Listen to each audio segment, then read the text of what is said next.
अस्सलाम वालेकुम नाज़रीन, इबरत टेलीविज़न नेटवर्क सां गॾु आहियां ग़ुलाम हुसैन। ख़ासि के लिए अवां ताईं मलीर कराची मां ख़बर पहुचाए रहिया आहियूं त Sindh cultural forum Karachi division तरफ़ां मलीर जे इलाइक़े गघर फाटक में जग मशहूर तारीख़दान मुहक़क़ सिंधी लोक अदब जे तमामु वॾे नाले डॉक्टर नबी बख़्श ख़ान बलोच जी 106वीं सालगिरह ऐं सिंधी लोक अदब जे ॾिहाड़े जे हवाले सां शानदार तक़रीब मुनक़िद कई वई। भिटाईअ जे वाइन ऐं ताड़ियुनि जे गूंज ते केक कटे तक़रीब जी शुरूआति कई वई।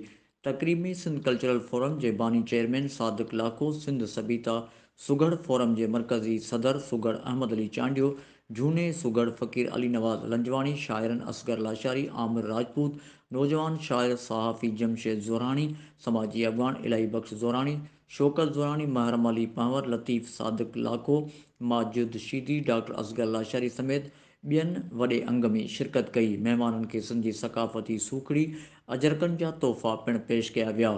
सिंध कल्चरल फोरम जे बानी चेयरमैन सादिक लाखो ख़िताब कंदे चयो त डॉक्टर नबी बख़्श बलोच मुसलसिल जिदोजहद जी अलामत हो।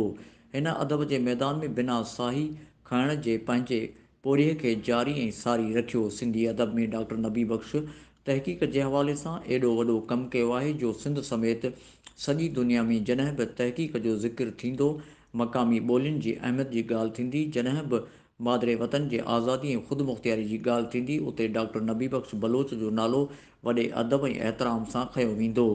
अॼोके ॾींहं ते नबी बख़्श ख़ान बलोच जी सालगिरह ते सिंध जे आलमनि, अदीबनि, लोक अदब जे ॾाहनि, सिंध जे आशिक़नि गॾियल तौर ते डॉक्टर साहब जी सालगिरह वारे ॾींहं खे सिंध जे लोक अदब जो ॾिहाड़ो करे मल्हाइण जो फ़ैसिलो कयो, जेको हिकु सुठो सूणु आहे। डॉक्टर नबी बख़्श बलोच सिंध जी तारीख़, लोक अदब, सिंधी मुहावरनि खे सहेड़े पंहिंजो जनम सफ़ल करे छॾियो।